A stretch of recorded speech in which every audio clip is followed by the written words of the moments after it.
गौसे आज़म दरिया दजला के किनारे सफर फरमा रहे थे। खादिम साथ में था। अचानक एक औरत के रोने की आवाज आई।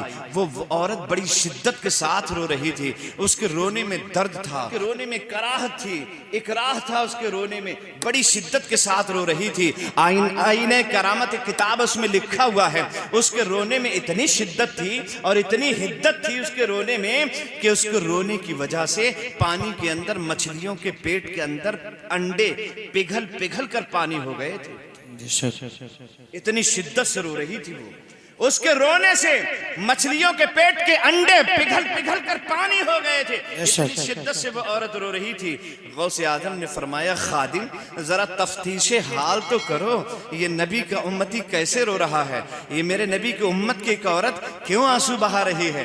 बगदाद की रहने वाली ये औरत किस लिए रो रही है? इसके रोने में इतना दर्द है, मेरा दिल तड़प गया है। अब्दुल कादिर जीलानी बेचैन हो गया है। और गौसे आज़म जब बेचैन हो जाए तो कोई ना कोई रास्ता जरूर निकल आता है। खादिम से फरमाया, जाओ पूछ कर आओ क्या बात है, ये औरत क्यों रो रही है? खादिम करीब पहुंचता है और जाकर पूछता है, माँ आप क्यों रो रही हैं? सर झुकाए हुए जुज़ारो कतार रो रही थी औरत। उसने अपनी निगाहें उठाकर देखा तो सामने गौसे आज़म का खादिम दिखाई दे रहा था। अर्ज करने लगी, बेटा ये कोई नई बात थोड़ी है कि आज मैं यहाँ रो रही हूँ। दरियाए दजला के इस किनारे पर मैं 12 साल से रोजाना आती हूँ और रोजाना जब तक दिल भर कर रो नहीं लेती हूँ उस वक्त तक मुझे चैन नहीं मिलता है, मुझे सुकून नहीं मिलता है। मैं रोज आती हूँ और रोजाना रोती हूँ, कोई आज नया मामला थोड़ी है। गौसे आजम के खादिम इरशाद फरमाते हैं, आखिर वजह क्या है, तारीख क्या है, मामला क्या है? आप 12 साल से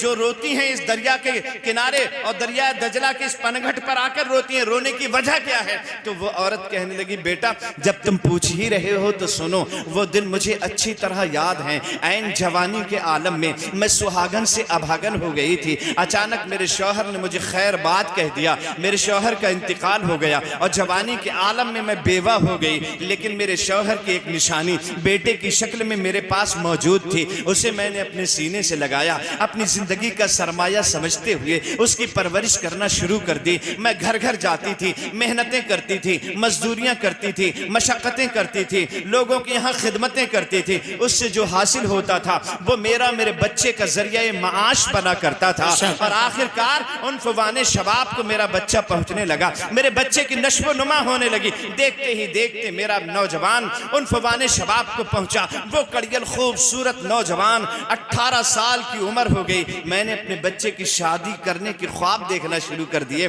बड़ा हसीन था मेरा शहजादा, बड़ा प्यारा था मेरा शहजादा। मैं सुबह को उठती तो आंखें उसी का चेहरा देख के आंखें खोला करती थी और जब सोती थी तो उसका चेहरा देख के आंखें बंद किया करती थी। वही तो मेरी जिंदगी का इकलौता सहारा था। आखिरकार मैंने अपने बच्चे के रिश्ते की तलाश शुरू कर दी। मेरी तलाश मुकम्मल हो गई और दरिया दजला के उस पार से मेरे बच्चे की शादी तय हो गई। मैं दुल्हन को देख के आइदा हो गए तो रुखसती का वक्त आया। हजार नाजो अंदाज के साथ मेरे बच्चे की दुल्हन को उसके घर वालों ने रुखसत किया और रुखसत करके मेरा बेटा दुल्हन को लेकर बारातियों के साथ में घर वापस आ रहा था। दरियाए दजला को फिर उबूर करना था, लेकिन ऐसी अचानक तूफानी आई। कश्ती में बैठकर जैसे ही बारात बीचों बीच में पहुंची, कश्ती भंवर में फंस गई। तूफानी आई, लहरें आई, मौजें आई। उन मौजों के तूफान में भंवर में कश्ती फंस गई और देखते ही देखते कश्ती गर्काब हो गई। मेरे शहजादे की मैं बारात के दूल्हा दुल्हन यहीं गर्क हो गए। ये 12 साल पहले की बात है। मैं रोजाना आती हूँ और दिल भर के अपने बच्चे को याद कर कर के रोया करती हूँ। मैंने तो सही से अपनी दुल्हन को कुछ खिलाया पिलाया भी नहीं, वो तो मेरे घर भी नहीं पहुंच पाई,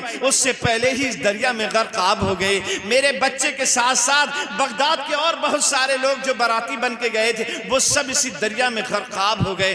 गौसे आजम की खादिम की आंखें छलक पड़ी और गौसे आजम की बारगाह में जाके अर्ज करने लगा, हुजूर मामला ऐसा ऐसा है। हुजूर गौसे आजम उस औरत के करीब आए, इरशाद फरमाया, माँ बताओ तुम्हारे बच्चे की कश्ती कहाँ पर डूबी है? वो औरत कहती है, मुझे ये तो पता नहीं बेटा कि कश्ती कहाँ पर डूबी है, अलबत्ता लोग बताते हैं कि यहीं पे डूबी है। गौसे आजम ने जब इशारा देखा उस बूढ़ी औरत का कि यहीं पे डूबी है, अपनी अंगुश्त मुबारक का इशारा फरमाते हैं और फरमाते हैं, ऐ 12 बरस की डूबी हुई कश्ती बाहर निकल।